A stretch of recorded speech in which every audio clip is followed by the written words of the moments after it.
السلام عليكم ورحمة الله وبركاته.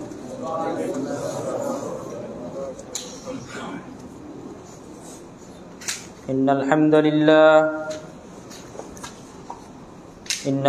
لله نحمده ونستعينه ونستغفره ونؤمن به ونتوكل عليه ونعوذ بالله من شرور أنفسنا ومن سيئات أعمالنا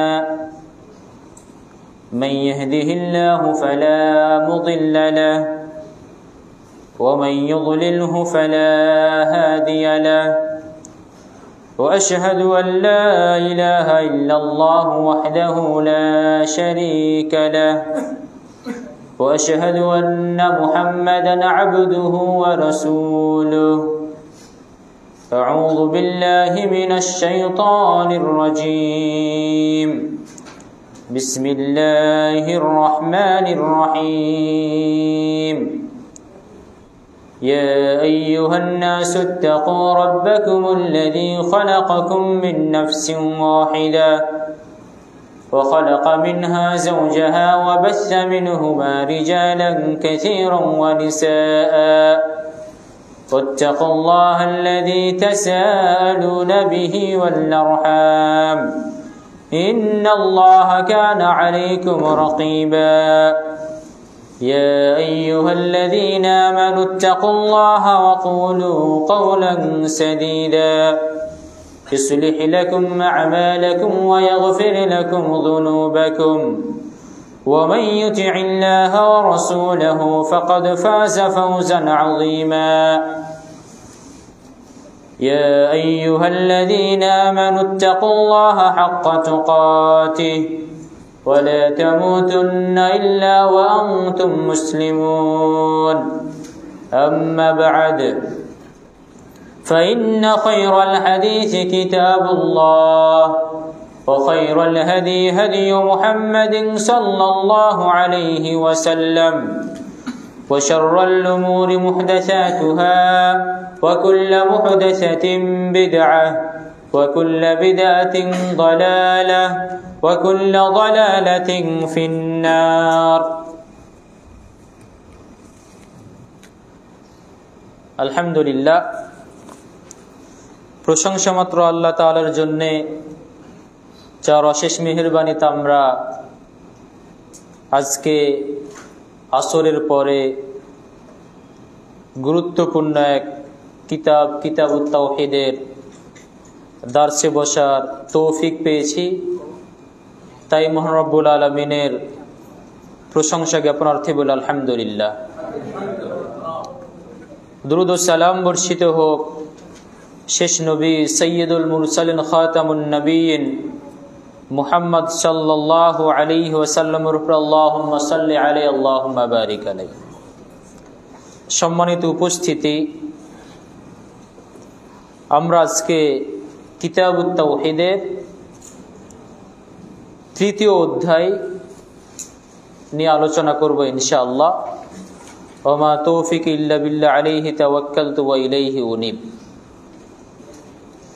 তো লেখক রহিমাহুল্লাহ তিনি তৃতীয় অধ্যায় এভাবে এনেছেন যে বাবু মান হাক্কাকাত তাওহীদ, অর্থাৎ যে ব্যক্তি তাওহীদ বাস্তবায়ন করবে বা তাওহীদ প্রতিষ্ঠা করবে, দাখালাল জান্নাহ, সে জান্নাতে প্রবেশ করবে বেগাইরি হিসাবিন, কোন ধরনের হিসাব ছাড়াই, বিনা হিসাবে।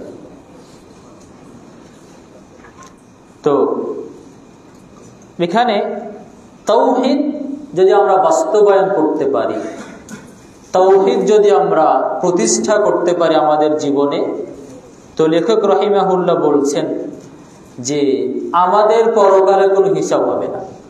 আমরা পরকালে উঠব, আল্লাহ তাআলা বলবেন তোমরা জান্নাতে চলে যাও। এটা হচ্ছে আল্লাহ তাআলার অনুগ্রহ আমাদের উপর। এই জন্য শর্ত কি? আমাদের তাওহীদ বাস্তবায়ন করতে হবে, তাওহীদ প্রতিষ্ঠা করতে হবে, তাওহীদ আমাদের জীবনে পরিপূর্ণভাবে প্রতিষ্ঠা করতে হবে। এখানে তাওহীদ বাস্তবায়ন বলতে উদ্দেশ্য হচ্ছে যে নিজেকে শিরক থেকে মুক্ত রাখা। তাওহীদ বাস্তবায়ন অর্থ কি করা? নিজেকে শিরক থেকে কি রাখা? দূরে রাখা। এবং আমাদের যে কর্মগুলো আছে, যে সমস্ত আমলগুলো আছে, আমল এটা কর্মগত হতে পারে, আবার বাচনিক অর্থাৎ কথাগত হতে হবে। যেমন জিকির আজকার, বিভিন্ন আমাদের কথাবার্তা বলি, আমল করি। তো আমাদের যত আমল আছে সব ধরনের আমল থেকে আমাদের যে আমলগুলো আমরা করে থাকি, এই আমলে অবশ্যই আমাদের শিরক পরিহার করতে হবে। আমরা কথাবার্তায় কোনো ধরনের শিরক করতে পারবো না, আমরা আমাদের আমলে কোনো ধরনের শিরক করতে পারবো না। এবং আমরা সবাই হয়তো জেনেছি যে শিরক হচ্ছে দুই প্রকার, একটা হচ্ছে ছোট শিরক আর একটা হচ্ছে বড় শিরক।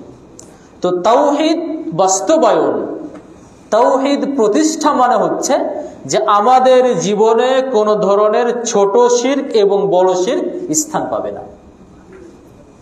যদি আমরা আমাদের জীবনে ছোট শিরক এবং বড় শিরক থেকে আমরা বেঁচে থাকতে পারি, তবে আমাদের দ্বারা যদি শিরক ব্যতীত অন্যান্য পাপ হয়েও যায়, অন্যান্য পাপ করে ফেলেছি, তারপর আল্লাহ তাআলা এই তাওহীদের মর্যাদার কারণে, তাওহীদের শ্রেষ্ঠত্বের কারণে, তাওহীদের ফজিলতের কারণে আল্লাহ তাআলা কিয়ামতের দিন আমাদেরকে কোনো ধরনের হিসাব ছাড়াই জান্নাত দিয়ে দিবেন।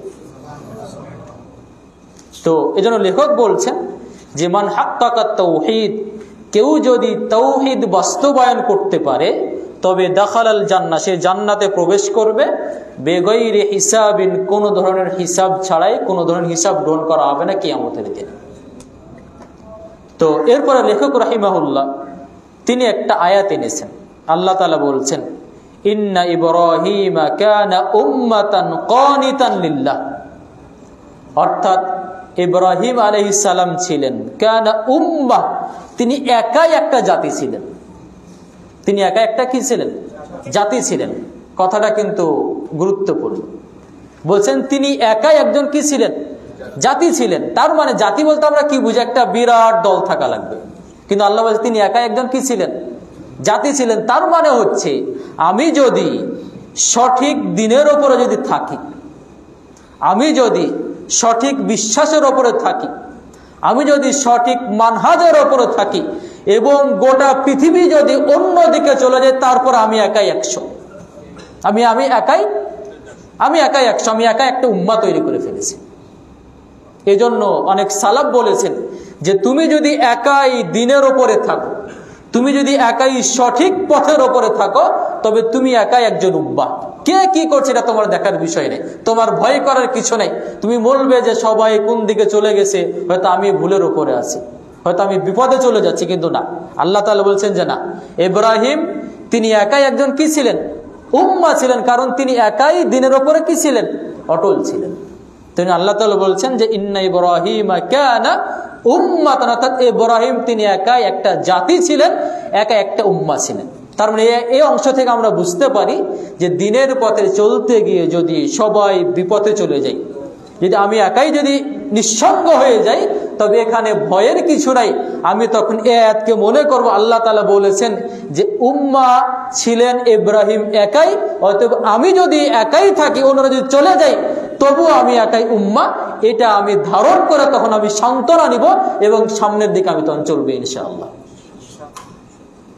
এরপরে আল্লাহ তাআলা বলছেন কানিতান লিল্লাহ, ইব্রাহিমের ক্ষেত্রে বলছেন কানিতান লিল্লাহ। কানিতান লিল্লাহ বলতে বোঝায় যে যিনি সর্বক্ষণ একদম 24 ঘন্টা যিনি আল্লাহ তাআলার আনুগত্যে থাকেন।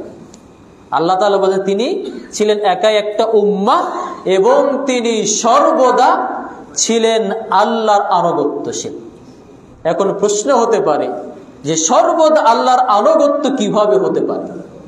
আমরা আমাদের জীবনে কিভাবে সর্বদা 24 ঘন্টা আমরা আমাদের জীবনকে আল্লাহর আনুগত্যের মাধ্যমে কাটাতে পারি? এজন্য আমাদের বুঝতে হবে যে ইসলামে একটা অত্যন্ত তাৎপর্য জিনিস হচ্ছে নিয়ত। এজন্য আমরা হয়তো অনেকেই নিয়তের গুরুত্ব আমরা বুঝি না, কিন্তু সালাফগণ আমল করার ক্ষেত্রে, আমলের ব্যাপারে তারা যতটা গুরুত্ব দিতেন, যতটা জ্ঞান অর্জন করতেন, তার তুলনায় তারা বেশি নিয়ত সম্পর্কে জ্ঞান অর্জন করতেন। কারণ নিয়ত এমন একটা জিনিস, এই অন্তরের বিষয়টা এমন একটা জিনিস যে এই নিয়তের কারণে একটা সাধারণ জিনিস অসাধারণ হয়ে যেতে পারে। এজন্য সালাফগণ বলেছেন, যারা আলেম তাদের খাওয়া দাওয়া চলাফেরা সবকিছু ইবাদত হয়ে যায়, কিন্তু যারা জাহেল, যারা দিন সম্পর্কে জানে না, তাদের বিরাট বিরাট আমলগুলো আর আমল থাকে না, বরং পাপে পরিণত হয়। এজন্য আমাদের নিয়ত সম্পর্কে একটা কি স্বচ্ছ ধারণা রাখা উচিত। নিয়তের মাধ্যমে একজন ব্যক্তি সাধারণ যে খাওয়া দাওয়া করতেছে, এই খাওয়া দাওয়াটা তার কি হবে? আমলে পরিণত হবে। যেমন কিভাবে আমি 24 ঘন্টা আমি আল্লাহর আনুগত্যে কাটাতে পারি, কিভাবে? যেমন কথার কথা আমি ঘুমালাম, আমরা হয়তো 7-8 ঘন্টা ঘুমাই, তাহলে আপনি যদি নিয়াত করেন যে আমি এই ঘুমটা ঘুমালাম যাতে করে আমার শরীরটা ঠিক থাকে এবং আমি এর মাধ্যমে আল্লাহ তাআলার ইবাদত করতে পারবো, তাহলে আপনার এই ঘুমটা কি হয়েছে? ইবাদত হয়ে গেছে। আপনি ব্যবসায়ী মানুষ, ব্যবসা করছেন, বা অন্য কোনো পেশা আপনি নিজে আপনি সেই পেশায় কাজ করছেন, এই যদি আপনার নিয়ত থাকে যে আমি এই পেশার মাধ্যমে হালাল জীবিকা অর্জন করব, আমি এর মাধ্যমে হারাম থেকে আমি নিজেকে বাঁচিয়ে রাখবো, এই জীবিকার মাধ্যমে আমি অন্যায় পথে যাব না, আমি আল্লাহর জন্য, যেহেতু আল্লাহ তাআলা মানে হালাল উপার্জনকে ওয়াজিব করেছেন এবং হারাম থেকে বেঁচে থাকাকে মানে ওয়াজিব করে দিয়েছেন, অতএব আমি আল্লাহ তাআলার ওই বিধান পালনার্থে আমি এই ব্যবসাতে আমি নিয়োজিত আছি বা আমি এই পেশায় নিয়োজিত আছি। তবে আপনি যতক্ষণ ওই পেশায় নিয়োজিত থাকবেন, আপনার ওই পেশাটা ইবাদত হয়ে যাবে। এরপরে আপনি স্ত্রী সন্তান এদের সাথে আপনি কিছুক্ষণ টাইম পাস করছেন, সময় অতিবাহিত করছেন, এবং আপনি নিয়াত করেছেন যে আল্লাহ তাআলা আমাকে একটা স্ত্রী দিয়েছেন, আল্লাহ তাআলা সন্তান দিয়েছেন, এদেরকে মানে ঠিক রাখা, এদেরকে তাদের মানে আনন্দ দেওয়া, তাদের মনটা ভালো রাখা, এটা আল্লাহ তাআলা আমার দায়িত্ব দিয়েছেন। আমি এই দায়িত্ব পালনার্থে তাদের সাথে কথাবার্তা বলছি, তবে আপনার এই কথাবার্তাটা কি হয়ে যাবে? ইবাদতে পরিণত হবে। এবং আরো নিয়ত কেমন একটা জিনিস আপনাদের দেখায়, আমরা তো সবাই আমাদের পরিবারের জন্য খরচ করি, সবাই আমাদের স্ত্রীদের আমরা খরচ দেই, আমাদের সন্তানদের খরচ দেই, এবং আমরা আমাদের জাতীয় স্বজন তাদেরকে আমরা কি করি? খরচ দেই। তো আমি যদি নিয়তটা যদি করতে পারি, তো এই খরচটা কি হতে পারে? আমার দান হতে পারে। যেমন আপনি যখন খরচ, স্ত্রীর পিছনে খরচ করছেন, সংসারের পিছনে খরচ করছেন, তখন আপনি নিয়ত করেন যে আল্লাহ তাআলা আমার উপরে দায়িত্ব দিয়েছেন পরিবারের খরচ দেওয়া, পরিবারের ভরণ পোষণের ব্যবস্থা করা। আল্লাহ তাআলার ওই বিধানটা পালনার্থে আমি আমার পরিবারের খরচ ভরণ পোষণ দিচ্ছি, তবে আপনার এই খরচ ভরণ পোষণ দানে পরিণত হবে। এবং এটা সাধারণ দান না, এখানে বেশ কয়েকটা দান মানে নেকি আছে।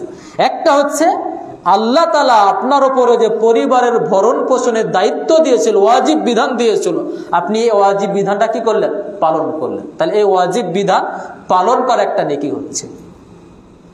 এরপরে তাদের ভিতরে আপনার যে আমরা সবাই জানি যে কি মানে যারা আত্মীয় স্বজন, এদের সাথে আত্মীয়তার সম্পর্ক বজায় রাখা একটা কি ফরজ ইবাদত। তার মানে হচ্ছে আপনি যখন এখানে আরেকটা নেকি হচ্ছে যে আপনি আপনার কি যারা আত্মীয় স্বজন আছে, আপনার স্ত্রী তো অবশ্যই আত্মীয় স্বজন, আপনার সন্তান আরো বেশি আত্মীয় স্বজন, তার মানে হচ্ছে আপনি যে আত্মীয় স্বজনের যে সম্পর্ক বজায় রাখলেন, এর মাধ্যমে আরেকটা নেকি হচ্ছে। এর মানে সাধারণ বাইরে যে আপনি দান করতেন, এই দানের তুলনায় যে নিয়ত যদি আমি ঠিক রাখতে পারি, তবে আমার এই খরচটা ভরণ পোষণ দেওয়াটা অন্যান্য দানের তুলনায় কি বেশি কি হতে পারে? ফজিলতপূর্ণ হতে পারে। এজন্য আমরা বলি, আমরা অনেক সময় দেখা যায় যে বন্ধু বান্ধবের পাল্লায় পড়লে আমরা কি খুব খরচ করতে পারি, কিন্তু আমার স্ত্রী একটা কিছু চেয়েছে, আমি একদম রাগ দেখাই, আমার সন্তান কিছু একটা চেয়েছে, আমি কি দেখি, এখানে আমরা ব্যয় করতে কি করে কুণ্ঠাবোধ করি, এটা আসলে উচিত না। বরং অন্য আপনি বন্ধু বান্ধবের পিছনে যে খরচ করছেন, এখানে আপনি নেকি পেতে পারেন কিনা, কি যে আনন্দ ফুর্তি আপনি ব্যয় করে দিচ্ছেন, এখানে নেকি পাবেন কিনা সন্দেহ যথেষ্ট আছে। কিন্তু পরিবারের পিছনে যে আপনি ব্যয়টা করছেন, এখানে যদি আপনার নিয়ত ঠিক থাকে, তবে অবশ্যই কি আপনার এই নেকিটা অন্যান্য দানের তুলনায় বেশি হতে পারে এর ফজিলতটা। এই জন্য আমাদের উচিত হচ্ছে যে আমি যে কোনো কাজ করি, আমি যে কোনো পদক্ষেপ গ্রহণ করি, আমি প্রত্যেকটা কর্ম, প্রত্যেকটা কাজের পিছনে আমি একটা ভালো নিয়ত করি যে আমি ভালো নিয়তে করছি, আমি দিনের জন্য করছি, এর মাধ্যমে আমি দিন পালন করছি। তবে আপনার কি ওই 24টা ঘন্টা কি হবে আল্লাহর আনুগত্যে কাটবে। বুঝা গেছে? তাহলে আমার চলা, আমার ফেরা, আমার ঘুম, আমার ব্যবসা, আমার পেশা সবকিছু কিন্তু ইবাদতে কি হবে, পরিণত হবে। তাহলে আল্লাহ তাআলা বলছেন যে কানিতান লিল্লাহ, ইব্রাহিম আলাইহিস সালাম ছিলেন সদা আল্লাহর আনুগত্যশীল। এরপরে বলছেন হানিফা, তিনি ছিলেন একনিষ্ঠ বান্দা, সবকিছু তিনি আল্লাহর জন্য পালন করতেন। ওয়ালাম ইয়াকু মিনাল মুশরিকিন, তিনি শিরককারী ছিলেন না, তিনি আল্লাহর সাথে কি করেন না, কখনো শিরক করেন। এরপরে পরায়াত আল্লাহ তাআলা বলছেন যে ওয়াল্লাযীনা হুম বিরাব্বিহিম লা ইশরিকুন, যারা তাদের রবের সাথে শিরক করে না। এর মানে হচ্ছে আল্লাহ তাআলা এখানে বলেন যে তারা অন্য কোনো পাপ করে না, কথা আল্লাহ বলেননি। আল্লাহ কি বলেছেন? তারা আল্লাহর সাথে শিরক করে না। এর মানে হচ্ছে যে আপনি বা আমি যদি শিরক থেকে বেঁচে থাকি, শিরক যদি না করি, এটা ছোট শিরক হোক অথবা বড় শিরক হোক, যদি শিরক থেকে আমি যদি বেঁচে থাকি, তবে আল্লাহ তাআলা অন্যান্য পাপের কারণে আমাকে পাকড়াও নাও করতে পারেন এবং বিনা হিসেবে আল্লাহ তাআলা আমাকে কি করবেন, জান্নাতে দিয়ে দিবেন। কিন্তু আমি যদি শিরক করি, তবে আমার পক্ষে কিনা বিনা হিসেবে জান্নাতে যাওয়া সম্ভব নয়। তো এই জন্য লেখক একটা উল্লেখ করে আরো প্রমাণ করতে চেয়েছেন যে কেউ যদি তাওহীদ প্রতিষ্ঠা করে, অর্থাৎ যদি শিরক থেকে বেঁচে থাকে, তবে ওই বান্দা বিনা হিসাবে জান্নাতে চলে যাবে। এরপরে লেখক রাহিমাহুল্লাহ এখানে একটা হাদিস এনেছেন। হাদিসটা বর্ণনা করেছেন ইমরান বিন হুসাইন বিন আব্দুর রহমান রাদিয়াল্লাহু তাআলা। হুসাইন বিন আব্দুর রহমান একজন তাবিঈ। তিনি বলছেন যে কুনতু ইনদা সাঈদ ইবনে জুবাইর, আমি সাঈদ বিন জুবাইরের কাছে ছিলাম। ফাকাল, তিনি বললেন যে আইয়ুকুম রাআল কাওকাবাল্লাযী ইনকাযাল বারিহাতা, তোমাদের কে ওই তারকাটা দেখেছে যেই তারকাটা গত রাত্রে আকাশ থেকে ছুটে পড়েছে? যেই তারকাটা আকাশ থেকে ছুটে পড়েছে, এই তারকাটা তোমাদের মধ্যে কে দেখেছে? ফাকুলতু আনা, আমি বললাম আমি দেখেছি ওই তারকাটা। সুম্মা কুলতু, এরপর আমি বললাম যে আমা ইন্নী লাম আকুন ফি সালাতিন, আমি ওই সময়তে সালাত আদায় করছিলাম না। এখানে হুসাইন বলছেন যে আমি ওই সময় কি করছিলাম না, সালাত আদায় করছিলাম না। তিনি এই কথাটা কেন বললেন? অথচ এই বিষয়টাকে জিজ্ঞেস করা হয়। তো বারিহা বলতে বোঝায় যে শেষ রাতের দিকে। এখন যখন এই যে জিজ্ঞেস করা হলো যে কে এই তারকাটা শেষ রাতে দেখেছে পড়া অবস্থায়, তখন আমি যদি বলি যে আমি দেখি, তার মানে ভাবতে পারে যে আমি হয়তো ওই সময় সালাত আদায় করছিলাম। তখন হুসাইন বিন আব্দুর রহমান তিনি পরিষ্কার করে দিলেন যে তোমরা আমার ব্যাপারে মনে করিও না আমি কি সালাত আদায় করছি। কারণ এটা কেন বললেন? যাতে করে আমাদের ভিতরে কিছু আছে যে কিছু করার আগে কি নাম চাই, কিছু করি না করে আমরা কি চাই, নাম চাই। আমার এটা বলা হবে, আমি একজন বলা যে ভালো মানুষ, এ অনেক ভালো কাজ করে। তো এই তাবি তিনি বললেন যে এটা তোমরা আমার ব্যাপারে কি মনে করিও না, আমি যেই কাজটা করি না ওই কাজে তোমরা কি প্রশংসা করার কেন কোনো দরকার নেই। তো যাতে করে এই যে বিনা আমলে তার প্রশংসা করা না হয়, তাকে যাতে করে মানুষের চোখে সে যেন অনেক বড় না হয়ে যায়, এই জন্য তিনি পরিষ্কার করে দিয়ে বললেন যে কি শুনে রেখো আমি সেই সময় কি নামাজ আদায় করছিলাম না। এরপরে বললেন ওয়ালাকিন্নী লুদিগতু, আমি জেগেছিলাম কারণ আমাকে কোনো একটা পোকাতে কামড়িয়েছিল। লুদিগতু মানে কি কোনো কিছু কামড়ানো, অর্থাৎ এটা বিছু হতে পারে বা অন্য যে কোনো প্রাণী হতে পারে। তিনি বললেন যে আমি ওই সময় জেগে থাকার কারণ হচ্ছে যে আমি ওই সময় কি ছিলাম, মানে আমাকে কিছু কামড়িয়েছিল, যার ফলে শেষে আমি ঘুমাতে পারিনি। তো ক্বালা ফামা সানাআতা, তিনি বললেন যে তুমি তাহলে এই যে তোমাকে কামড়িয়েছিল এটার কারণে তুমি কি ব্যবস্থা নিয়েছিলে? কুলতু, আমি বললাম যে ইরতাকাইতু, আমি ঝাড়ফুঁক করেছি। ক্বালা ফামা হামালাকা আলা যালিক, তিনি বললেন যে তুমি কেন ঝাড়ফুঁক করলে? কুলতু, বললাম যে হাদিসুন হাদাসানাহু শাআবী, আমাকে একটা হাদিস বর্ণনা করেছেন শাআবী। ক্বালা ওয়া হাদাসাকুম, তিনি বললেন তিনি তোমাদের কি হাদিস বর্ণনা করেছেন? কুলতু হাদাসানা বুরাইদা ইবনে হুসাইন, তিনি বললেন আমাকে হাদিস বর্ণনা করেছে, তিনি আমাদেরকে হাদিস বর্ণনা করেছে বুরাইদা বিন হুসাইব থেকে। আন্নাহু ক্বাল, তিনি বলেছেন লা রুকিয়াতা ইল্লা মিন আইনিন আও হুমাতিন, অর্থাৎ রুকিয়া করা যায় কারো বদ নজর লাগলে এবং কাউকে জ্বর হলে। এটা একটা হাদিস রাসূল সাল্লাল্লাহু আলাইহি সাল্লাম, মানে তিনি বলেছেন যে কি ঝাড়ফুঁক করা যেতে পারে কখন? যদি কাউকে বদ নজর লাগে অথবা কারো জ্বর হয়। এখানে আমরা যেটা ইসলামের যে বিধান, এখান থেকে আমরা বুঝতে পারি যে বদ নজর লাগা সত্য। মানুষকে কি লাগতে পারে? মানুষ বা অন্যান্য যে কোনো জিনিসে বদ নজর লাগতে পারে। তো বদ নজর লাগার বেশ কিছু চিকিৎসা মানে রুকিয়া মানে ঝাড়ফুঁকের ব্যবস্থা আছে। এর মাধ্যমে আমরা, তার মধ্যে একটা হচ্ছে আপনি ধরেন সূরা ফাতিহা পাঠ করলেন, এরপরে আয়াতুল কুরসি পাঠ করলেন, এরপরে 3 কুল পাঠ করলেন, এরপরে উঈদুকা বিকালিমাতিল্লাহি তাম্মাতি মিন কুল্লি শাইতানিন ওয়া হাম্মা মিন কুল্লি আইনিন লাম্মা। এই যে দোয়াগুলো আছে, এই দোয়াগুলো যদি আপনি পাঠ করে ঝাড়ফুঁক আপনি নিজেও করতে পারেন, আবার কাউকে লেগেছে তাকে যদি আপনি কি এগুলো যদি পড়ে যদি ফু দেন, তবে আশা করা যায় কি হবে? সেই বদ নজর কেটে যাবে ইনশাআল্লাহ। এটা হলো একটা প্রথম পদ্ধতি। আরেকটা পদ্ধতি হচ্ছে যে রাসূল সাল্লাল্লাহু আলাইহি সাল্লাম ঠিক আরেকটা পদ্ধতির কথা পাওয়া যায় যে এক সাহাবী তিনি গোসল করছিলেন, তো আরেকজন তার পাশ দিয়ে অতিক্রম করছিল। তো ওই সাহাবীর চেহারাটা একটু দেখতে সুন্দর ছিল, তো ওই সাহাবী যাওয়ার সময় কি তার চেয়ে বদ নজর লেগে যায়। তো রাসূল সাল্লাল্লাহু আলাইহি ওয়াসাল্লাম জানানো হলে তিনি বললেন যে কি করো, তাকে তার পানি, অর্থাৎ এখানে দুইটা পদ্ধতি, একটা হচ্ছে গোসল অথবা কি উজু হতে পারে। তো ওই ব্যক্তিতে যার নজর লেগেছে তাকে আপনি উজু করতে বলবেন, এবং যে পানিগুলো আছে তার যে পানি, কিছু পানি নেন, উজুর পানিটা কিছুটা নেবেন, এবং নেওয়ার পরে আপনি সেই পানিটা আপনার পানির সাথে অল্প পানি নেবেন, এরপরে মিশিয়ে দিবেন, এবং ওই পানিটা যে যাকে বদ নজর সে কি করে পান করবে। সে যদি কি করে পান করে, তবে এর মাধ্যমে কি হবে? বদ নজর ভালো হয়ে যাবে ইনশাআল্লাহ। এটা আরেকটা সুন্নতি পদ্ধতি। তাহলে আমরা এই পদ্ধতি আমরা কি করতে পারি? বদ নজরে আমরা চিকিৎসা করতে পারি। এবং এখানে আরেকটা জিনিস মনে রাখবেন যে এই যে মূলত ঝাড়ফুঁকগুলো, এই ঝাড়ফুঁকগুলো মূলত নির্ভর করে আপনার ঈমান এবং তাকওয়ার উপরে। আপনি যত বেশি আল্লাহর প্রতি ঈমানদার হবেন, যত বেশি আপনি আল্লাহকে ভয় করবেন, আপনার ভিতরে যত বেশি তাকওয়া থাকবে, আল্লাহর প্রতি যত বেশি আপনার ভরসা থাকবে, তত কিন্তু আপনার এই ঝাড়ফুঁক দ্বারা কি হবে? ফল বেশি পাবেন। এই বিষয়ে একটা আমাদের ঘটনা বলতে অসুবিধা নাই। আমরা সবাই ইমাম আহমদ বিন হাম্বলের কথা জানি, 4 ইমামের একজন ইমাম। তো তার যুগে একজন ব্যক্তিকে মানে জিনে ধরল, তাকে জিন আসর করেছে।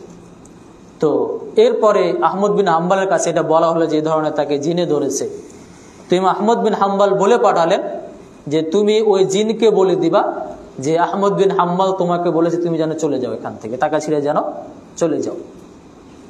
তো ওই জিনের কাছে যখন বলা হলো যে কি আহমদ বিন হাম্বল বলেছে যে তোমাকে কিন্তু চলে যেতে হবে, তো সেই জিন বলল ইমাম আহমদ বিন হাম্বল তিনি একজন সৎ বান্দা, একজন ভালো মানুষ, তার সম্মানার্থে আমি তাকে ছেড়ে চলে গেলাম। তো ওই জিন তাকে ছেড়ে চলে গেল। এরপরে আহমদ বিন হাম্বল তিনি মারা গেলেন, পরবর্তী তিনি মারা গেলেন। ওই জিন আবার ওই লোকের কাছে আবার ফিরে আসলো, তার মারা যাওয়ার পরে কি আসলো? আবার ফিরে আসলো। এরপর আহমদ বিন হাম্বল একটা ঘনিষ্ঠ ছাত্র খাল্লাল, তার একটা ছাত্র নাম ছিল খাল্লাল। তো খাল্লালের কাছে বলা হলো যে আপনার তো শিক্ষক, তাকে বলার কারণে চলে গেছিল, আবার ওই জিন আবার ওই তার কাছে এসেছে। তো খাল্লাল আবার বলে পাঠালো যে তুমি তাহলে বলবো আমার নাম দিয়ে যে আমি বলে সে যেন চলে যাই। তখন জিনকে যখন বলা হলো যে খাল্লাল বলেছে তোমাকে ছেড়ে যেতে, তখন জিন বলছে আমি আহমদ বিন হাম্বলের কথায় গেছি, আমি তো খাল্লালের কথায় যাব না। কারণ ইমাম আহমদ যে পর্যায়ে ইমানদার তাকওয়াশীল, সে পর্যায়ে খাল্লাল তাকওয়াশীল না। তো এই কারণে তখন ওই খাল্লালের কথা কি হলো না, ওই জিন তাকে ছেড়ে যাইনি। এরপরে সাহাবীদের বিভিন্ন কওল পাওয়া যায়। সাহাবায়ে কেরাম পরবর্তীতে বলতেন যে আমাদের আগের যারা বড় বড় যারা ইমানদার ব্যক্তি ছিল আমাদের মধ্যকার, তাদের ঝাড়ফুঁক করলে কাজ হতো, কিন্তু আমরা ঝাড়ফুঁক করলে তেমন কি হয় না, ফল দেয় না। তো আমাদের মনে রাখতে হবে যে এই যে ঝাড়ফুঁক, এটা শরিয়াতে কি শরিয়ত সম্মত বিষয়। তবে আমাদের ঝাড়ফুঁক তত বেশি কাজে লাগবে যত আমার আল্লাহর প্রতি কি থাকবে, ভরসা থাকবে, যত আমার তাকওয়া কি থাকবে, বেশি থাকবে, যত আমার আল্লাহর প্রতি অগাধ বিশ্বাস থাকবে, যত আমি পাপ থেকে নিজেকে বিরত রাখতে পারবো, আমার ঝাড়ফুঁক তত বেশি কি হবে, কাজে লাগবে। আমি নিজেই পাপী বান্দা, আমি তেমন তওয়াক্কা করি না হালাল হারামের, আমি শিরক করি, আমি বিভিন্ন অপরাধে জড়িত, আমি গান বাজনা শুনি, তবে আমার যদি কি রুকিয়া বা ঝাড়ফুঁক করলে আমার রুকিয়া কাজে নাও লাগতে পারে। তো রাসূল সাল্লাল্লাহু আলাইহি ওয়াসাল্লাম তিনি বললেন যে কোনো ঝাড়ফুঁক নেই, তবে কি ছাড়া, বদ নজর ছাড়া এবং জ্বর ছাড়া। তো তার মানে এখানে আমরা বুঝতে পারি যে যদি জ্বর হয় তবে আমরা কি করতে পারি, ঝাড়ফুঁক করলে আমাদের কি হবে, জ্বর ভালো হয়ে যাবে ইনশাআল্লাহ। এবং অন্যান্য যত প্রকারের কি আছে অসুখ আছে, সব ধরনের অসুখ কি ভালো হতে পারে কিসের মাধ্যমে, ঝাড়ফুঁক করার মাধ্যমে। বিশেষ করে আমরা সবাই হাদিস জানি যে একজন ব্যক্তি কি কাটলো, বিষে কাটেছিল, সেই সাহাবীদের যুগে একজন সাহাবী সূরা ফাতিহা পাঠ করে কি হলেন, ঝাড়ফুঁক করলেন, তার বিষ কি হয়ে গেল, ভালো হয়ে গেল। এর মানে হচ্ছে কারণ এটা হচ্ছে কি, কারণ এই যে যাবতীয় অসুখ এটা কার পক্ষ থেকে আসে, আল্লাহর পক্ষ থেকে আসে। এর মানে হচ্ছে আপনি যখন ঝাড়ফুঁক করছেন তখন আপনি আল্লাহর কাছে নিজেকে ফিরিয়ে দিচ্ছেন যে আল্লাহ তুমি তো আমাকে অসুখ দিয়েছো, আমি তোমার কাছে ফিরে যাচ্ছি, আমি ঝাড়ফুঁক করছি, তুমি আমাকে কি করো, এই অসুখটা ভালো করে দাও। তো যেই আল্লাহ আমাকে অসুখ দিয়েছেন তিনি তো অসুখ দূর করার মালিক। অতএব আপনি যদি অগাধ বিশ্বাস নিয়ে, দৃঢ় বিশ্বাস নিয়ে, ইয়াকিন নিয়ে যদি আপনি ঝাড়ফুঁক করতে পারি, তবে কি হবে, ইনশাআল্লাহ এই ঝাড়ফুঁকে আমাদের কাজে আসবে। এরপরে ওই সাঈদ বিন জুবাইর বললেন যে কদ আহসানা মান ইনতাহা ইলা মা সামিয়া, অর্থাৎ যা শুনেছে তা অনুযায়ী যে কাজ করেছে সে ভালো করেছে। ওয়ালাকিন হাদাসানি ইবনে আব্বাস, তবে আমাদেরকে হাদিস বর্ণনা করেছেন ইবনে আব্বাস, তিনি নবী সাল্লাল্লাহু আলাইহি ওয়াসাল্লাম থেকে বর্ণনা করেছেন আনহু ক্বাল, তিনি বলেছেন উরিদাত আলাইয়াল উমাম, রাসূল সাল্লাল্লাহু আলাইহি ওয়াসাল্লাম বলছেন যে আমার কাছে কিছু জাতিকে পেশ করা হলো, মানে বিভিন্ন জাতি, আগের পূর্বের যে জাতি ছিল তাদেরকে আমার কাছে পেশ করা হলো।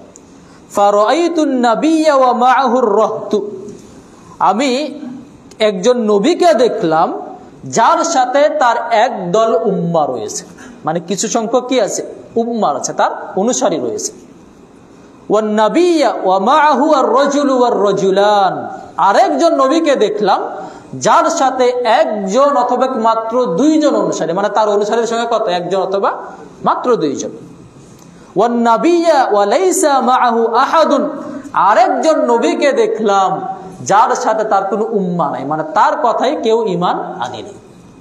এখন প্রশ্ন করতে পারেন যে তাহলে কি সেই নবী কি ব্যর্থ নবী নাকি, মাত্র একজন উম্মাহ, মাত্র দুইজন অনুসারী, কারো মানে অনুসারী নাই, তাহলে সেটা ব্যর্থ নবী কিনা? আমাদের মনে রাখতে হবে যে দ্বীনি কাজের ব্যর্থতা সফলতা নির্ভর করে নিয়তের উপরে।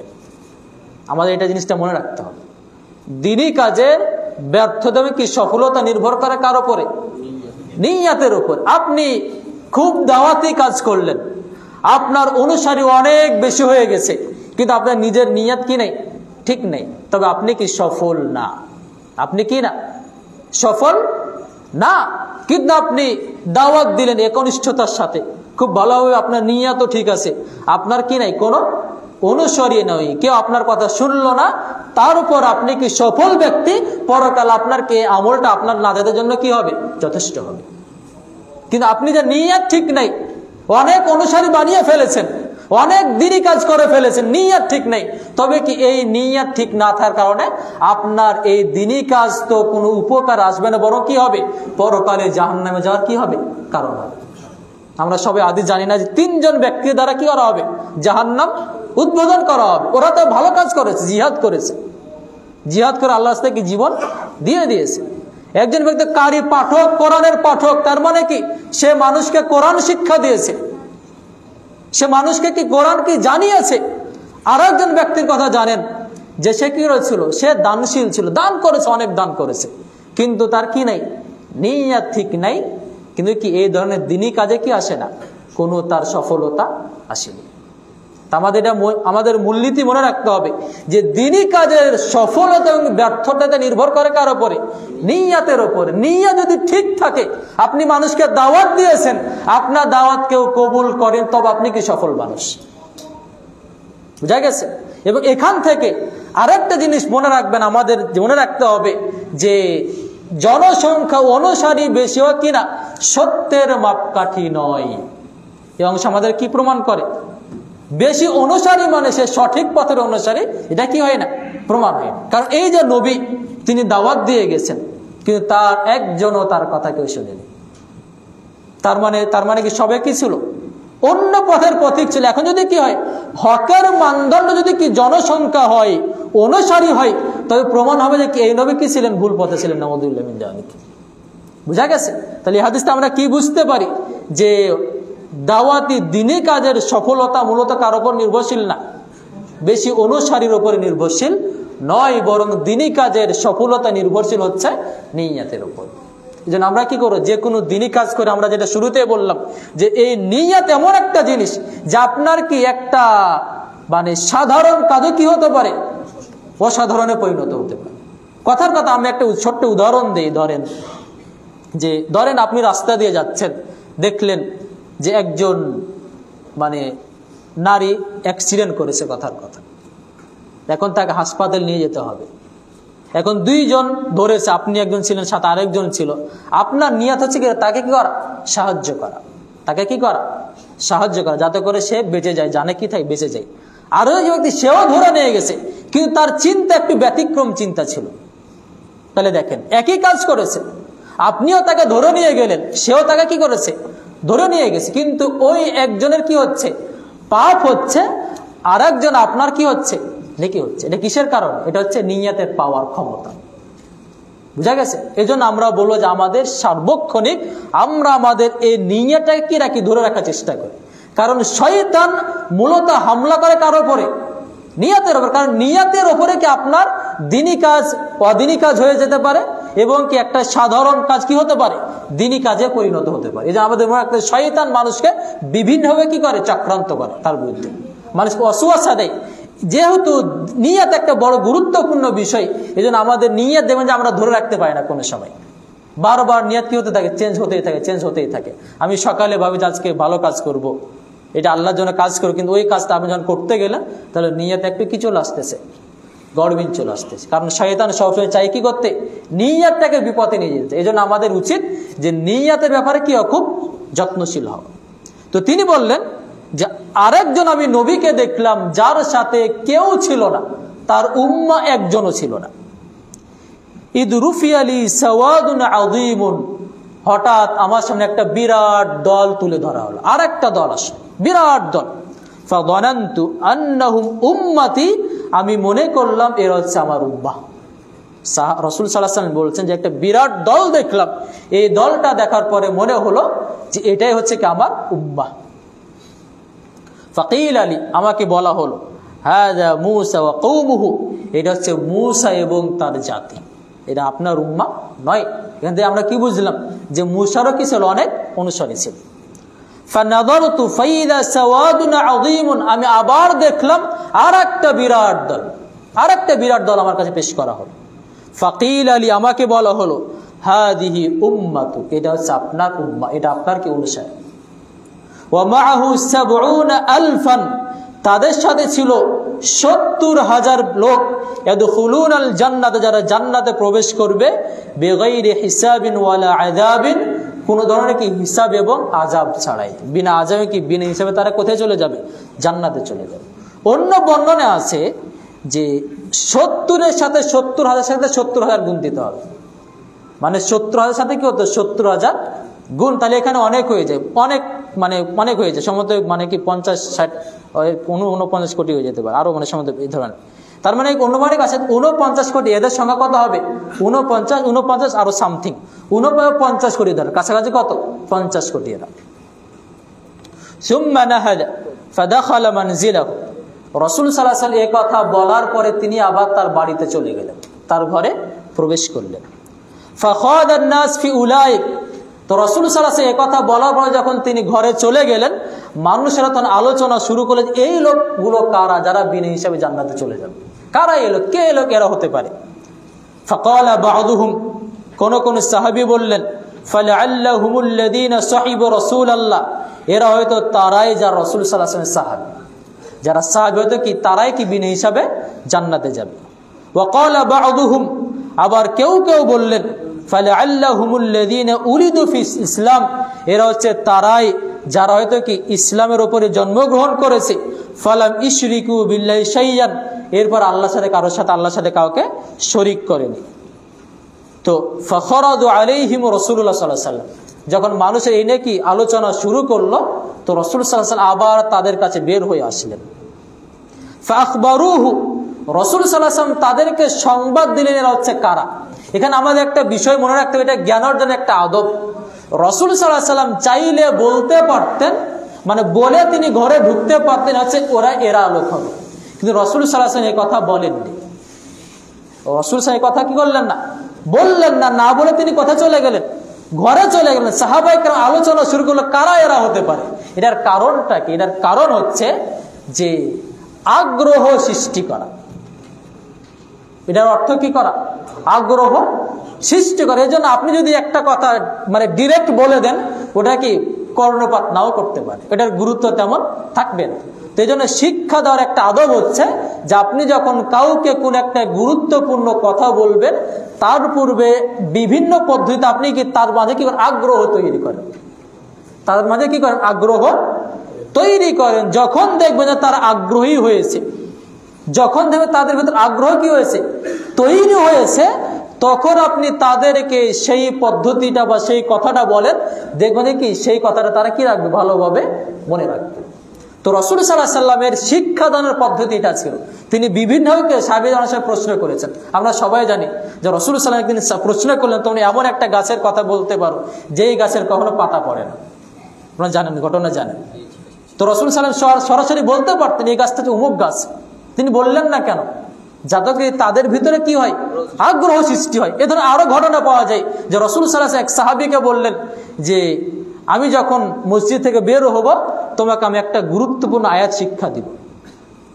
তো রাসূল সাল্লাল্লাহু আলাইহি ওয়াসাল্লাম তারপরে বের হয়ে চলে যাচ্ছেন, বলছেন না। সাহাবায়ে কেরাম বললেন যে রাসূল সাল্লাল্লাহু আলাইহি ওয়াসাল্লাম, আপনি আমাকে এমন একটা আয়াতের কথা বলতে চেয়েছিলেন। তারপর রাসূল সাল্লাল্লাহু আলাইহি ওয়াসাল্লাম তাকে সেই কথাটা বললেন। এগুলো হচ্ছে কি? পদ্ধতি, শিক্ষাদানের কি পদ্ধতি। তো রাসূল সাল্লাল্লাহু আলাইহি ওয়াসাল্লাম বিভিন্ন পদ্ধতিতে কি করতেন? তিনি সাহাবীদের কি শিক্ষা দিতেন, যাতে করে কি ওই কথাটা তাদের ভিতরে ভালোভাবে গেঁথে যায়, এই কথা যেন কি তাদের অন্তর থেকে বের না হয়ে যায়। তো রাসূল সাল্লাল্লাহু আলাইহি ওয়াসাল্লাম সাহাবায়ে কেরাম যখন আলোচনা পর্যালোচনা শুরু হলো তাদের মাঝে, তিনি এখন বের হয়ে আসলেন। ফাখবারহুম, কি তিনি বললেন, হুমুল্লাযীনা লা ইস্তারকুন, গুরুত্বপূর্ণ কথা। ওই বিনা হিসাবে যারা জান্নাতে যাবে তারা হচ্ছে ওই ব্যক্তি, লা ইস্তারকুন, যারা অন্যদের কাছে চিকিৎসা চাইনি, রুকিয়া করে চাইনি, ঝাড়ফুঁক করে চাইনি। ওয়ালা ইয়াকতাউন, এবং তারা কাটা জায়গায় ওই ছ্যাঁকা দেন। আগে পদ্ধতি ছিল যখন কোনো জায়গায় কেটে যেত, তো ওই জায়গায় কি করা হতো? বিভিন্ন মানে রড টড কি হালকা গরম করে কি দেওয়া হতো?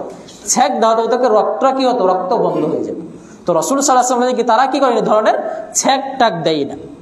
ওয়ালা ইয়াতাতায়্যারুন, এবং তারা পাখি বা অন্য কোনো পদ্ধতিতে সুলক্ষণ বা কুলক্ষণ গ্রহণ করে না। ওয়ালা রাব্বিহিম ইয়াতাওয়াক্কালুন, এবং তারা তাদের রবের উপরে ভরসা করে। এখানে চারটা কথা। একটা হলো তারা কি করে না? কারো কাছে ঝাড়ফুঁক চাই না, বলে না যে ভাই আমাকে ঝাড়ফুঁক করে দেন, বা আমি একটু অসুস্থ আমাকে করে দেন, ঝাড়ফুঁক করে দেন। এবং তার ওই ছ্যাঁক তারা কি করে না? ব্যবহার করেন, এবং তারা কুলক্ষণ সুলক্ষণ গ্রহণ করেন। এবং চতুর্থ হচ্ছে কি? তারা তাদের রবের উপরে কি করে? ভরসা করে। এর মানে হচ্ছে এখান থেকে আমরা বুঝতে পারি যে যদি কেউ আল্লাহর উপরে সর্বাবস্থায় কি করে, ভরসা করে। অসুখ হয়েছে, আল্লাহর উপরে কি করে, ভরসা করে থাকে। কোনো ধরনের বিপদে পড়েছে, আল্লাহর উপরে কি থাকে, ভরসা করে থাকে। মানে সর্ব অবস্থায় কি তার ভরসা আল্লাহর উপরে। এখানে রাসূল সাল্লাল্লাহু আলাইহি ওয়াসাল্লাম বলেন যে সাহাবীরা হলে কি বিনা হিসেবে জান্নাতে চলে যাবে, এমনটা না। তিনি কি বলেন যে যারা এই কাজগুলো করবে তারা বিনা হিসেবে কোথায় চলে যাবে, জান্নাত চলে যাবে। তার মানে এই কাজগুলো করা হারাম এমনটা না, রুকিয়া করা চাওয়া হারাম এমনটা না। আপনি রুকিয়া চাইতে পারেন, আপনি ওই ছেক লাগিয়ে আপনি চিকিৎসা কি করতে পারেন, করতে পারেন। এবং পাখি, তবে পাখি এটা উড়িয়ে এটা কুলক্ষণ গ্রহণ করে, এটা শিরক, এটা করা যাবে না। এবং তার মানে আপনি এই কাজগুলো আপনি কি করতে পারেন, করতে পারেন।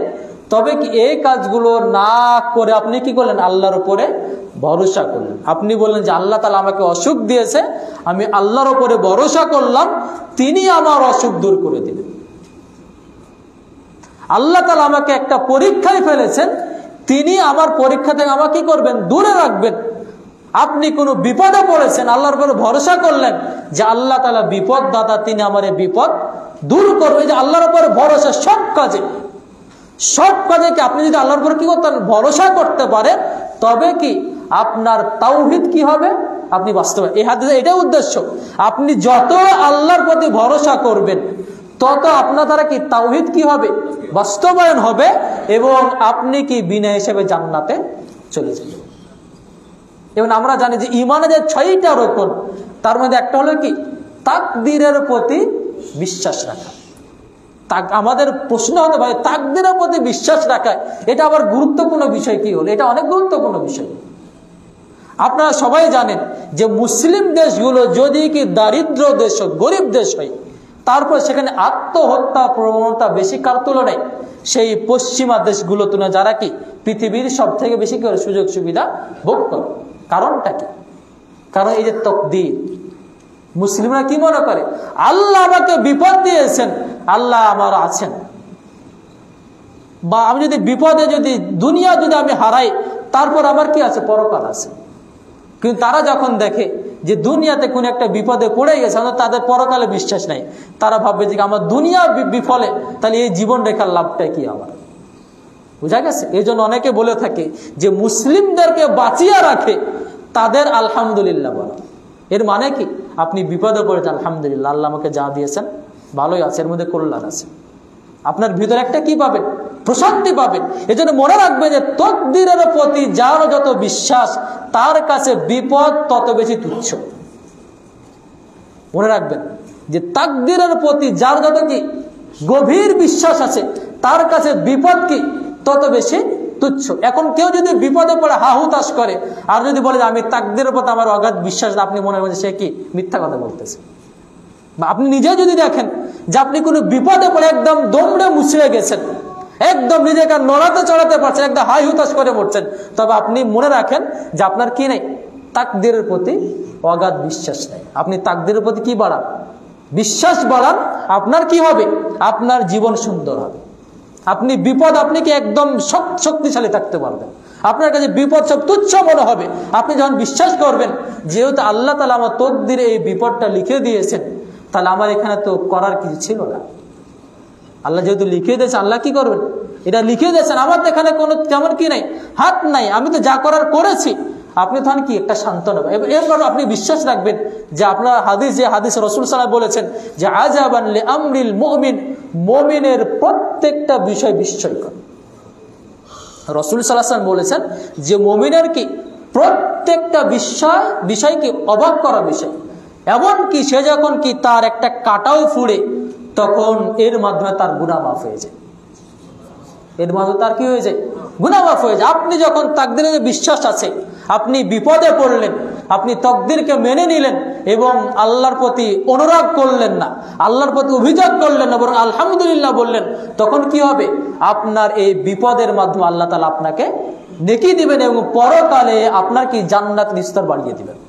আমাদের মনে রাখতে হবে যে আল্লাহ তাআলা মানুষকে বিভিন্ন কারণে বিপদ দেন। তার মধ্যে একটা কারণ হচ্ছে যে আল্লাহ তাআলা যখন আল্লাহ তাআলা একটা বান্দার তকদির লিখে দেন যে এই বান্দাটা জান্নাতের অমুক স্তরে চলে যাবে, একটা ভালো একটা স্তরে আছে, কিন্তু এই বান্দার আমলে কাজ হয় না, মানে তার আমলের পরিমাণ কি খুব কম, মানে এই বান্দার দ্বারা কি ওই জায়গায় পৌঁছা কি না সম্ভব না। তখন আল্লাহ তাআলা তাকে কি দেন, বিপদ দেন। এবং এই বিপদের মাধ্যমে কি হয়, যখন সে ধৈর্য ধারণ করে তখন তার নেকির পরিমাণ কি বাড়তে থাকে, এবং বাড়তে বাড়তে তখন কি তাকে ওই স্তরে সে তখন পৌঁছে যায়। বুঝা গেছে? এবং আরেকটা কারণ হচ্ছে আল্লাহ তাআলা দেখেন যে এই বান্দা যে আমল করছে, এই আমলের কারণে সে জাহান্নামে চলে যাবে, মানে সে জাহান্নাম, মানে যে সে জান্নাতে যেতে পারবে না। তখন আল্লাহ তাআলা তাকে বিপদ দেন, তাকে বিভিন্ন বিপদ বালা মুসিবত দেন, যাতে করে কি ওই বালা মুসিবতের কারণে তার পাপের পরিমাণটা কি হয়ে যায়, কমে আসে। পাপের দ্বারা কি করে, মুছতে থাকে। এই মুছতে মুছতে কি তার পাপের পরিমাণ কমে যায় এবং নেকির পরিমাণ বেড়ে যায়। তখন আল্লাহ তাআলা কেন তাকে এর মাধ্যমে জান্নাত দিয়ে দেন। বুঝা গেছে? তো আপনি যখন এই ধরনের বিশ্বাস রাখবেন তাকদীরের প্রতি, যে আল্লাহ তাআলা আমার বিপদে কি রেখেছেন, কল্যাণ রেখেছেন, আমার বিপদটা অকল্যাণ কোনো কিছু না, তখন আপনার কি হবে, তখন এই বিপদগুলো কি মনে হবে, তুচ্ছ মনে। আপনার ধরেন 1 লাখ টাকা হারিয়ে গেছে, আপনি যখন বিশ্বাস রাখেন যে আমার এই 1 লাখ টাকা হারিয়ে গেল, কি দুনিয়াতে হারিয়ে গেল, আমি কি পরকালে পাবো। যখন আপনি বিশ্বাস কি রাখবেন, দুনিয়াতে হারিয়ে গেল আমি কি পাবো, পরকালে আমি এই টাকাটা পাবো, এবং হতে পারে আমার এই টাকার কারণে কি আমি হয়তো জাহান্নাম থেকে আমি কি পাচ্ছি, মুক্তি পাচ্ছি। তখন আপনার কি হবে না, অত দুঃখ আসবে না। বুঝা গেছে? তো এই জন্য রাসূল সাল্লাল্লাহু আলাইহি ওয়াসাল্লাম বলছে কি, তারা কি করে, তাদের রবের উপরে তাওয়াক্কুল করে। আর এই রবের উপরে তাওয়াক্কুল, ভরসা তখন বাড়বে যখন আপনার তকদীরের প্রতি কি থাকবে, অগাধ বিশ্বাস থাকবে। এবং আপনি যখন তকদীরের প্রতি অগাধ বিশ্বাস রাখবেন এবং আল্লাহর প্রতি যখন আপনার ভরসা বাড়বে, তখন আপনি এই যে বিপদ আপদ, তখন আপনার তুচ্ছ মনে হবে। আল্লাহর প্রতি আপনি ভরসা বাড়াবেন, তখন আপনি ওই যে অসুখ হলে আপনি কোথায় ছুটে যাবেন না, তখন ওই মানুষের কাছে ছুটে যাবেন না। আপনি সর্বোচ্চ আল্লাহর কাছে কেঁদে কেঁদে বলবেন, আল্লাহ তাআলা তুমি আমাকে অসুখ দিয়েছো, আমার অসুখটা ভালো করে দাও। দুয়ার মধ্যে সবকিছু পরিবর্তন হয়। আমরা দেখেছি যে কোরআন আমরা দেখি বা হাদিসে আমরা দেখতে পাই যে নবীগণ যখনই তারা কি হতেন, কোন অসুস্থতায় ভুগতেন, তারা কি এই পার্থিব চিকিৎসা না নিয়ে তার আল্লাহর কাছে কি ফরিয়াদ করতেন। বুঝা গেছে? তাহলে এটা হচ্ছে ইমানের। আপনি যখন কি চিকিৎসা বাদ দিয়ে, হারাম এটা বলছি না, চিকিৎসা করা এটা কি ইসলামে কি বৈধতা দিয়েছে, এবং আল্লাহ রাসূল বলেছে প্রত্যেকটা রোগের কি আছে, ওষুধ আছে। তো চিকিৎসা মূলত কি না, হারাম না, কিন্তু আল্লাহ রাসূল এখানে বুঝাতে চেয়েছেন যে আমাদের সর্বাবস্থায় কি করা উচিত, আল্লাহর উপরে যদি আমরা ভরসা করতে পারি, আমরা যদি কি ওই যদি রুকিয়া যদি চেয়ে না বেড়াই, আমাদের মনে রাখতে, আপনি রুকিয়া চাইলেন না কিন্তু আপনাকেও রুকিয়া করে দিল, ঝাড়ফুঁক করে দিল, তাহলে আপনি কি এই অন্তর্ভুক্ত হন, অর্থাৎ আপনি কি এই 70,000 অন্তর্ভুক্ত হতে পারেন। তাহলে এই হাদিসটা আমরা বুঝতে পারলাম যে এই 70,000 অন্তর্ভুক্ত হওয়া, বা আমরা যদি 50 কোটি ধরি, এর অন্তর্ভুক্ত হওয়া আমাদের জন্য এই সুযোগ আছে। এটা কি ওই সাহাবীদের জন্য কি না, খাস না। আমরা যদি কি এই অনুযায়ী চলতে পারি, তাহলে আমাদের কি সম্ভাবনা আছে, আমরা কি হব, ওই 70 বা 50 কোটির অন্তর্ভুক্ত হব, যারা বিনা হিসেবে কোথায় চলে যাবে, জান্নাতে চলে যাবে। আমাদের এটাই হচ্ছে কি তাওহীদকে বাস্তবায়ন করা। যদি আমরা তাওহীদকে বাস্তবায়ন করতে পারি, তবে আমরা জান্নাতে চলে যাব। হাদিস শেষ হয়ে আসতেছে। ফাকামা উক্কাশা বিন মিহসান, যখন রাসূল সাল্লাল্লাহু আলাইহি ওয়াসাল্লাম এই কথা বললেন, তখন উক্কাশা বিন মিহসান দাঁড়ালেন। ফাকালা, বললেন, উদউল্লাহ আইয়াজআলানি মিনহুম, হে আল্লাহ রাসূল সাল্লাল্লাহু আলাইহি ওয়াসাল্লাম, আপনি দোয়া করেন আমার জন্য, আল্লাহ তাআলা যেন আমাকে তাদের অন্তর্ভুক্ত করে দেন। তো ফাকাল আনতা মিনহুম, রাসূল সাল্লাল্লাহু আলাইহি ওয়াসাল্লাম বললেন, তুমি তাদের অন্তর্ভুক্ত, তুমি ওই বিনা হিসেবে জান্নাতে যাওয়া লোকদের একজন ব্যক্তি। সুবহানাল্লাহ। সুম্মা কামা রাজুলুন আকার, এই কথা শোনার পর আরেকজন ব্যক্তি দাঁড়ালো। ফাকাল, ওই ব্যক্তি দাঁড়িয়ে বলল, উদউল্লাহ, আপনিও আল্লাহর কাছে দোয়া করেন, আইয়াজআলানি মিনহুম, আল্লাহ যেন আমাকে তাদের অন্তর্ভুক্ত করে দেন। তো রাসূল সাল্লাল্লাহু আলাইহি ওয়াসাল্লাম বললেন, সাবাকাকা বিহা উক্কাসা, উক্কাসা আগেই চলে গেছে, তুমি এই স্থান পাবে না। এই হাদিস থেকে আমাদের একটা গুরুত্বপূর্ণ বিষয় হচ্ছে যে দ্বীনি কাজে, ভালো কাজে কখনো কি পিছু টান করা কি না উচিত না। ওই সাহাবী শোনার পরে বলে ফেললেন, আল্লাহ রাসূল একবার দোয়া করে দেন না, সমস্যা কি? তো তিনি কোথায় চলে এলেন, ওই তাদের অন্তর্ভুক্ত হয়ে গেলেন। সুবহানাল্লাহ। এই জন্য রাসূল সাল্লাল্লাহু আলাইহি ওয়াসাল্লাম বলেছেন, মান তাআখারা আখারাহুল্লাহ, যদি কেউ পিছনে সরতে চায়, আল্লাহ তাআলা তাকে কি করেন, পিছনে সরিয়ে দেন। এটা হাদিস।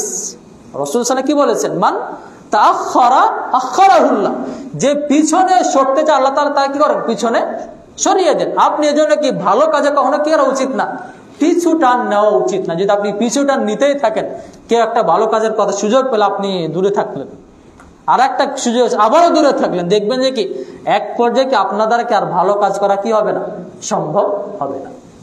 বুঝা গেছে? কিন্তু আপনি যদি কি বলেন যে ঠিক আছে আমি আছি, আমি কাজ করব, তাহলে আল্লাহ তাআলা আপনার কি করেন, আরো সামনে নিয়ে যাবেন। আপনার জন্য কি ভালো কাজ করা, ভালো কাজ করাকে আপনি আল্লাহ তাআলা আপনার কি করবেন, তৌফিক আরো বাড়িয়ে দিবেন।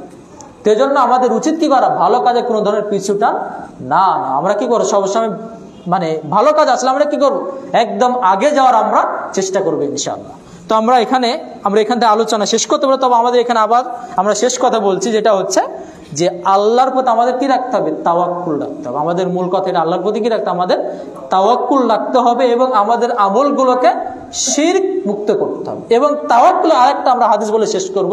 রাসূল সাল্লাল্লাহু আলাইহি ওয়াসাল্লাম বলেছেন, গুরুত্বপূর্ণ হাদিস, রাসূল সাল্লাল্লাহু আলাইহি ওয়াসাল্লাম বলেছেন যে আল্লাহ তাআলা হাদিসে কুদসিতে বলেছেন, মানে আল্লাহ তাআলা এটা কথা, আনা ইনদা যান্নি আবদি বি, আমার প্রতি বান্দা যেমন ধারণা করে আমি বান্দার সাথে তেমন আচরণ করি।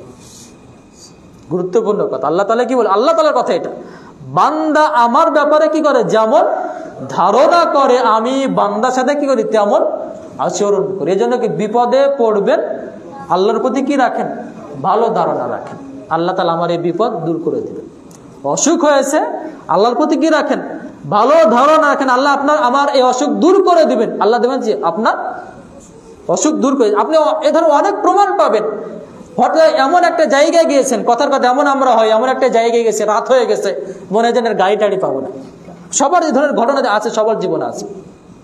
কিন্তু আপনার মনে হয়েছে আল্লাহর প্রতি বিশ্বাস, আল্লাহ আমার কি করবেন, গাড়ির ব্যবস্থা দেবেন, যে কোঠা থেকে একটা কি ব্যবস্থা হয়ে গেছে। ধরুন অসংখ্য আপনাদের জীবন, আমাদের প্রত্যেকের জীবনে কি আছে, নজির আছে, যে কোনো মনে হয় এটার কোনো সম্ভাবনাই নাই, মানে এটা হয়তো আমার কাছে কি হচ্ছে না, আর হয়তো মানে এখান থেকে কি মানে এটা যেটা আমি আশা করছি এটার হবে না। কিন্তু দেখবেন যে কি যখন আল্লাহর প্রতি একটু কি আছেন, বিশ্বাস যখন তৈরি রয়েছে ভিতরে, যে আল্লাহ তাআলা হয়তো কি ব্যবস্থা করবেন, যেমন যে কি আপনার ভিতরে কি হয়, তখন আল্লাহ তাআলা ওই ব্যবস্থাটা করে দেন। এই জন্য তাওয়াক্কুলের আরেকটাই কি পদ্ধতি হলো, আমরা কি করব, আল্লাহর প্রতি দৃঢ় ভালো বিশ্বাস রাখবো যে আল্লাহ তাআলা আমার এই বিপদ দূর করবেন, আল্লাহ তাআলা আমার এই সমস্যা দূর করবেন, আল্লাহ তাআলা আমার এই দারিদ্র দূর করবেন, আল্লাহ তাআলা আমার এই অসুস্থতা দূর করবেন, ইনশাআল্লাহ দূর করবেন। এমন যদি আপনি কি আল্লাহর প্রতি কি রাখতে পারেন, দৃঢ় বিশ্বাস ভালো ধারণা রাখতে পারে, তবে আপনি কি আল্লাহ তাআলা আপনার সাথে তেমনই আচরণ করবেন।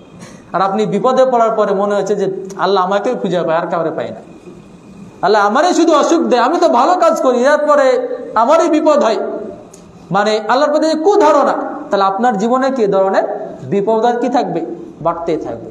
তো আমরা আমাদের আলোচনা এখানে শেষ করে, কারো হয়তো প্রশ্ন তো থাকতে পারে, তো আমরা এখানে আমাদের আলোচনার মূল কথা, আমাদের তৃতীয় আজকে উদ্দেশ্য সেটা হলো যে ব্যক্তি কি করবে, তাওহীদকে প্রতিষ্ঠা করবে, সে কি করবে, বিনা হিসেবে জান্নাতে প্রবেশ করবে।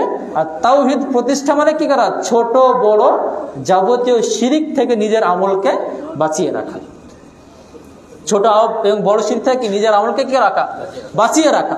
যদি আমরা আমাদের আমলকে ছোট এবং বড় শিরক থেকে বাঁচিয়ে রাখতে পারি, এরপরে যদি আমাদের কি হয়, কোনো পাপ হয়, যদি কি আমাদের যদি অন্য কোনো যদি পাপও হয়, তবে আল্লাহ তাআলা কি ওই পাপটাই কি করবেন, ক্ষমা করে দেবেন। ক্ষমা করে দিয়ে আল্লাহ তাআলা আমাকে কত কোথায় দিবেন, জান্নাতে দিবেন। তবে আমাদের শুধুমাত্র কি বান্দার হকটা আমাদের ধরে রাখতে হবে, বান্দার হক আল্লাহ তাআলা কি করবেন না, ক্ষমা করবেন। বুঝা গেছে?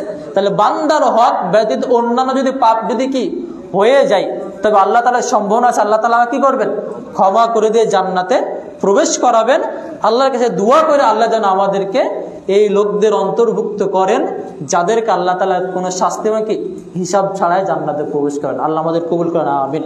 এবং আমরা যেন আমাদের আমলকে শিরক মুক্ত রাখতে পারি, আমরা যেন আমাদের জীবনে তাওহীদ প্রতিষ্ঠা করতে পারি, আল্লাহ আমাদের সেই তৌফিক দান করেন, আমিন। সুবহানাকা আল্লাহুম্মা ওয়া বিহামদিকা আশহাদু আল্লা ইলাহা ইল্লা আনতা আস্তাগফিরুকা ওয়া আতুবু ইলাইক। কারো কিছু যদি আমার এই বিষয়ে জানেন, আমি তো নতুন আসলাম, মানে এখানে নিয়ম আমার জানা নাই, কি ফরম কিসের আমার জানা। আচ্ছা আচ্ছা, এখানে বলছে নিজে নিজে, আচ্ছা প্রশ্ন কি নিজে নিজে রুকিয়া করা যাবে? হ্যাঁ, নিজে নিজে এখানে হাদিসে কি বলেছে, অন্যের কাছে রুকিয়া চাইবেন। অন্যের কাছে চাওয়া মানে কি, এটা যেন কি করা, একটা আমার জিনিস মনে রাখতে হবে, অন্যের কাছে চাওয়া মানে যেন আপনি কি করেন, আল্লাহর প্রতি তাওয়াক্কুলে কি আসলে ত্রুটি আসলে। আমাদের এখানে কি অন্যের থেকে রুকিয়া চাওয়া যাবে না, তার মানে কি হারাম না, কিন্তু কেন যাবে না, কারণ আপনি যখন অন্যের কাছে রুকিয়া চাইবেন তখন যেন আপনি কি করলেন, আল্লাহ তাআলার প্রতি তাওয়াক্কুলের পরিমাণটা কমিয়ে দিয়ে কি ওই ব্যক্তির উপরে আবার ফিরে গেলেন। তাহলে এখানে তাওয়াক্কুলটা কি যাচ্ছে, তার মাত্রাটা কমে যাচ্ছে।